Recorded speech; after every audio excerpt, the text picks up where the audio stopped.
Let her change kasi she's gonna get on the stage na in Oh, like yeah, 10 alright. minutes. Sorry, Are you gonna lip sync Dance the Night? Yeah. Dance the Night is the Orson song. Totoo ba? Check mic test 1, 2. Performer. Ayos na record na. Okay, alright. 3, 2, 1.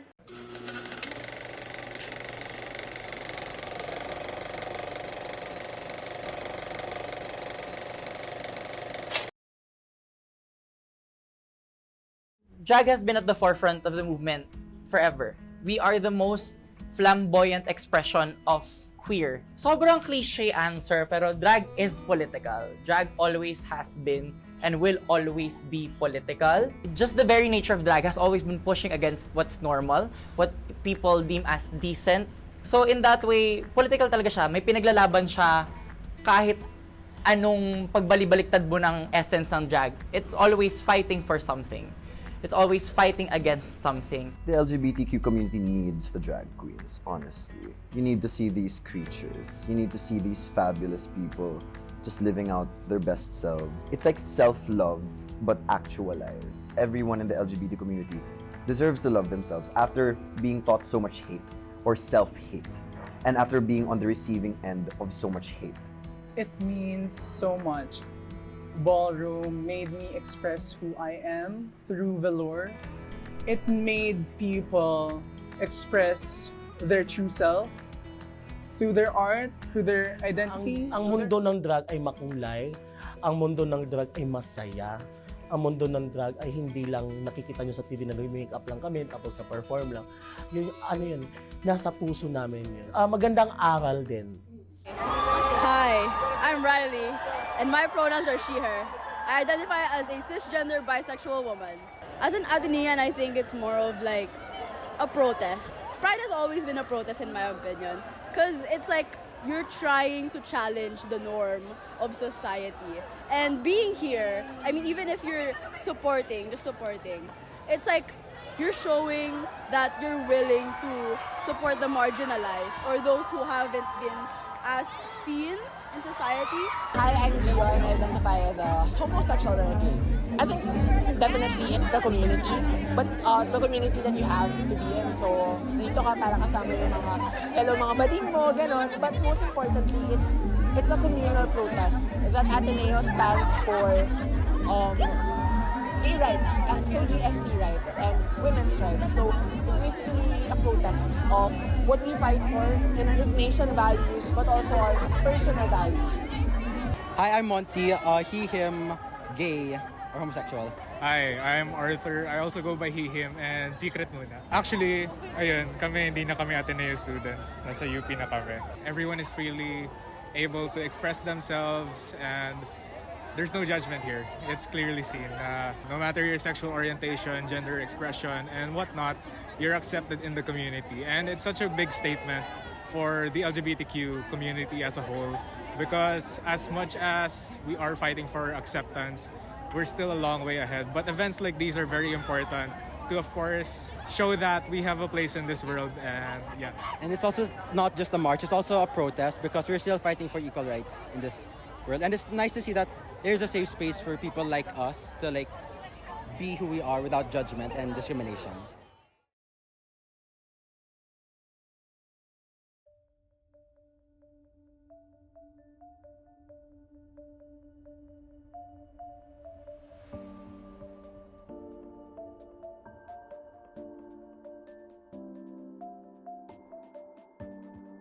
Hindi naman ganito ka-accepted before ang drag.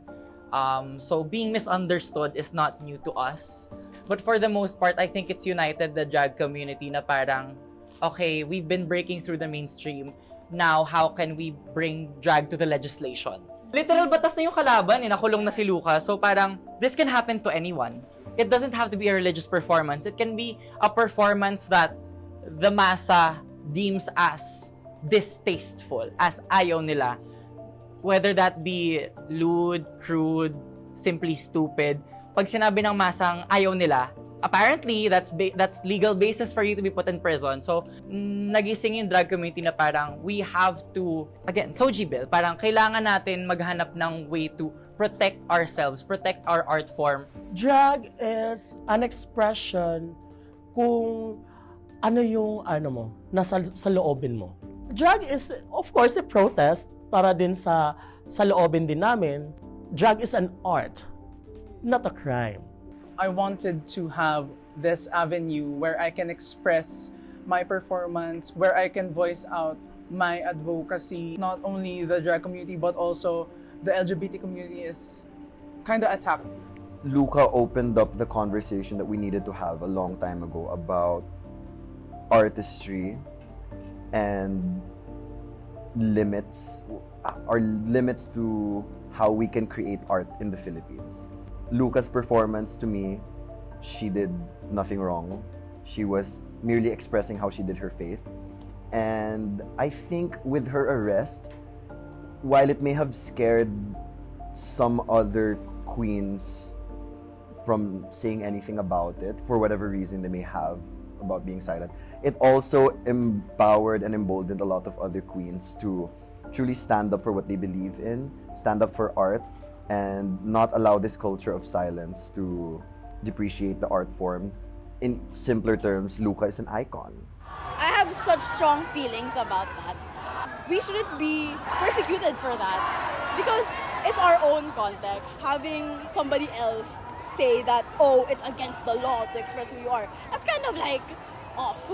You know, it's like, this is who I am. Like, why are you trying to like stop me from being who I am? Again, definitely it's a protest. It's really understanding that what we do, what we are as gays, homosexuals, and the LGBT community is not a crime. Our expressions, our languages, and our very different communities is not a crime.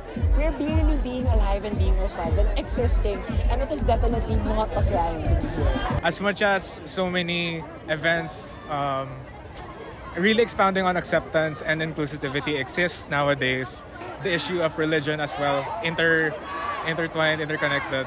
So again, it's a long way ahead, but we have to continue fighting for our rights. We have to continue really fighting for self-expression. And acceptance, again, long way ahead, but we still have to fight for it. I always believe that pride meant freedom of expression and loving yourself. And you know how you have to know how to love yourself before you can love other people. And you can learn how to love yourself by loving other people. Pride just provides that avenue for you to meet such people and to realize that there's nothing wrong with you, that you deserve all the love that you're getting now. That's why pride is important. Pride to me just means being empowered in your own skin, feeling your own oats, and having every right to feel your own oats. Pride is expressing who you really are, whether that be a cisgender identity, whether that be non-binary, gender fluid, trans, whatever you identify as and whatever you want to express as, you take power in that, and also take power in knowing that you are not alone. Power is the self. Power comes from within. Power is everyone. Power is becoming one. Pride is always and forever a protest. Free, di ba? Kaya masaya